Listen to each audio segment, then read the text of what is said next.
어른이 여러분, 안녕하세요. 부처님의 생애를 이야기하기 전에 귀여운 아기 부처님 보고 가겠습니다. 지금까지의 이야기.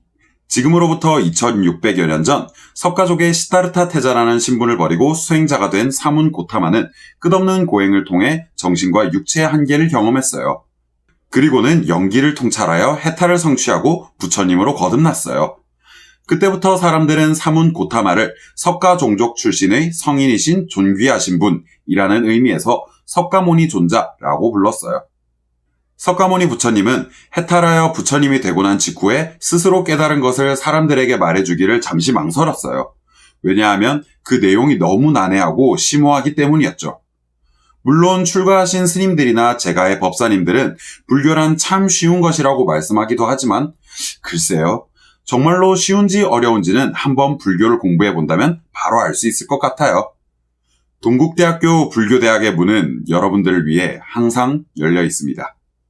아무튼 그럼에도 불구하고 부처님은 이 내용을 이해하고 행동으로 옮길 수 있는 사람이 분명히 있을 거라는 확신을 가지고 사람들에게 불교를 전파하기 시작했어요.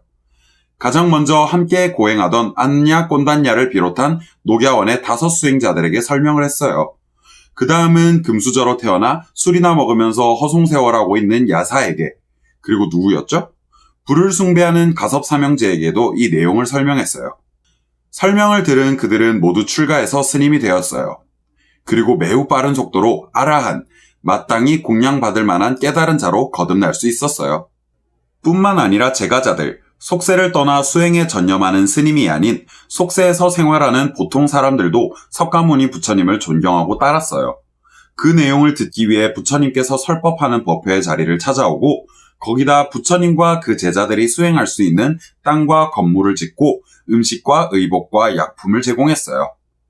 저번 편에서 우리는 한 가지 질문을 했었죠. 왜 사람들은 석가모니 부처님에게 열광했을까요? 이제 그 해답에 대해서 알아볼 시간이에요. 그럼 지금부터 설명 타임. 석가모니 부처님에게는 수많은 제자들이 있었지만 그 중에서도 가장 유명하고 높게 평가되는 10분이 계십니다. 우리는 그 10분을 부처님의 10대 제자라고 부릅니다. 석가모니 부처님이 살아계실 적에는 제자들의 랭킹 같은 것은 없었습니다. 물론 석가모니 부처님께서 그 중에서 가장 먼저 해탈하셨고 또 모두의 스승이기는 했지만 본질적으로 모든 수행자들은 평등한 위치에 있었습니다. 그렇기 때문에 이 10대 제자라는 개념은 후대에 사람들이 붙인 것이라는 것을 알고 가시면 좋을 것 같습니다. 10대 제자는 각각 별명과 이름이 있습니다. 땡땡제일 누구누구와 같은 식으로 부릅니다. 땡땡제일이라는 것은 땡땡에 대하여 최고의 경지에 도달했다 정도로 받아들이면 될 것 같습니다. 그리고 그 다음에 이름을 붙입니다. 예를 들어 만약 김철수라는 사람이 대중들 가운데서 먹방을 제일 잘한다면 먹방제일 김철수라고 부르는 방식입니다. 녹음제일 심효석, 안전제일 주인백, 천하제일 무도대회. 네, 그렇게. 자, 첫 번째. 지혜제일 사리불과 신통제일 목건녀는 원래 산자야 벨라티푸타라는 스승의 밑에서 수행을 하던 사람이었습니다. 그러던 와중 석가모니 부처님의 제자이자 녹야원의 5 수행자들 중 한 분인 아사지 비구와 우연히 만납니다. 이 두 사람은 아사지 비구에게서 석가모니 부처님의 가르침을 듣게 됩니다.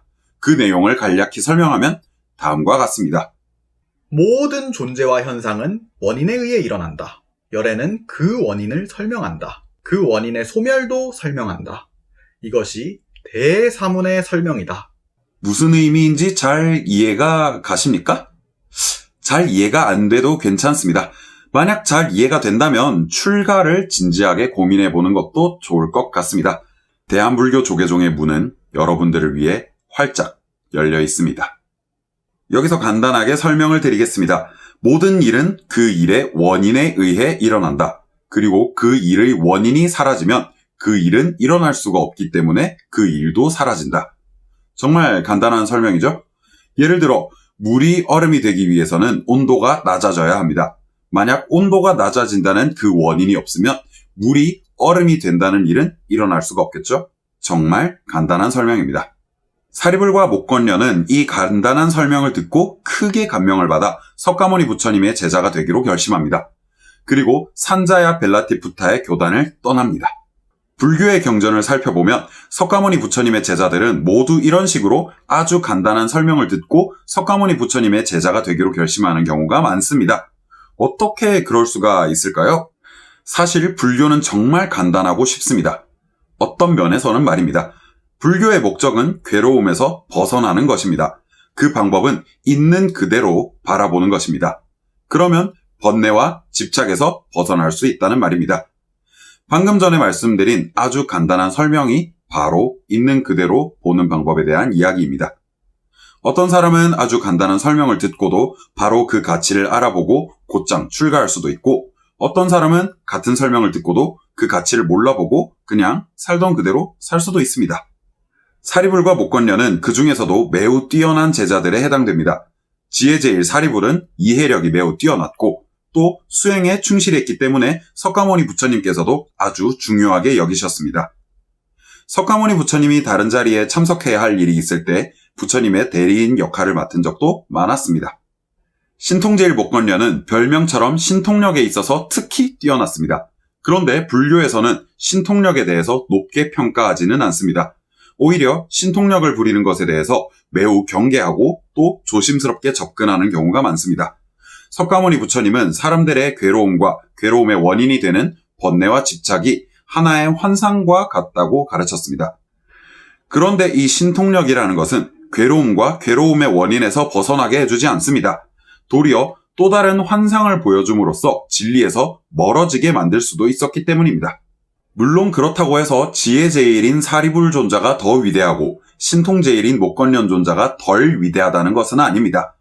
다시 한번 말씀드리지만 애초에 10대 제자라는 칭호는 석가모니 부처님의 제자들 간의 랭킹 같은 것이 아닙니다. 후대 사람들이 석가모니 부처님의 제자들에 대한 기록을 보고 정리해 놓은 것에 더 가깝습니다. 다만 지혜제일 사리불과 신통제일 목건련은 석가모니 부처님이 살아계실 당시에도 불교 교단의 두 기둥으로서 매우 중요하게 여겨지던 인물들이었습니다. 다음, 두타제일 마하가섭은 욕망을 떠나는 일에 대해서 최고의 수행자로 여겨집니다. 그 이름은 가섭인데 마하는 위대하다는 의미의 수식어입니다. 이전에도 이야기했던 불을 숭배하는 가섭 삼형제와 구분하기 위해서 마하가섭이라고 부른다는 말도 있습니다. 두타라는 말은 곧 전통적으로 출가 수행자들이 지켜야 하는 생활 규범을 의미합니다. 그건 매우 혹독하고 고통스러운 수행법이기도 합니다. 왜냐하면 괴로움에서 벗어나기 위해서는 번뇌와 집착에서 떠나야 하는데 번뇌와 집착에서 떠나기 위해서는 욕망을 버려야 하기 때문입니다. 그래서 두타행을 실천하는 수행자들은 하루 한 끼를 먹고 버려진 옷을 기워 만든 분소일을 입으며 지붕이 없는 집에서 자고 항상 걸식하는 생활을 했습니다. 선불교의 전통에서는 마하가섭 존자가 석가모니 부처님으로부터 진리에 대한 깨달음을 매우 신비로운 경로를 통해 전달받았다고 말합니다. 이건 언어로 표현할 수 없는 것을 언어에 의지하지 않고 마음에서 마음으로 전달하는 것입니다. 이것을 불림문자, 이심전심, 텔레파시, 블루투스 같이 말합니다. 다음, 다문제일 아난다는 석가모니 부처님의 설법을 가장 많이 듣고 가장 많이 기억하는 수행자였습니다. 아난다는 석가모니 부처님의 비서와 같은 역할을 수행했습니다. 예를 들어 교수님을 전담해서 수행하는 조교 같은 역할입니다. 일반 학생들은 교수님의 수업을 일주일에 한두 번 듣지만 어떤 대학원생은 일주일에 7번 듣게 됩니다. 여러분들도 기회가 된다면 아난다 존자처럼 교수님과 가까이 지내며 강의를 가장 많이 듣고 외우며 수행하는 것도 나쁘지 않을 겁니다. 동국대학교 불교대학의 문은 언제나 활짝 열려 있습니다. 석가모니 부처님의 가르침을 기록한 초기 경전을 비롯해 모든 불교의 경전들은 여시아문이라는 말로 시작합니다. 이건 나는 이와 같이 들었다 라는 뜻입니다. 원칙적으로 모든 불교의 경전은 설법의 주체인 부처님께서 설법의 대상인 제자들에게 가르침을 베푸는 형식으로 기록되었습니다. 그리고 석가모니 부처님이 세상을 떠난 이후에 그동안 말씀하신 설법의 내용을 종합하고 정리하는 역할은 아난다 존자가 맡았습니다. 여담이지만 아난다 존자는 매우 잘생긴 것으로도 유명했습니다. 하지만 이는 출가 수행자에게 있어서 정말 곤란한 문제였습니다. 수행자들이 욕망에서 떠나기 위해서는 이성을 멀리해야 했는데 잘생긴 외모는 수행자의 입장에서는 방해가 되었습니다.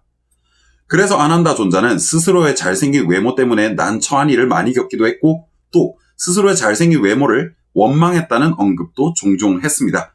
그런 면에서는 안한다 존자보다는 제가 좀 더 출가 수행자에 적합할 수도 있을 것 같습니다. 정말 슬프네요.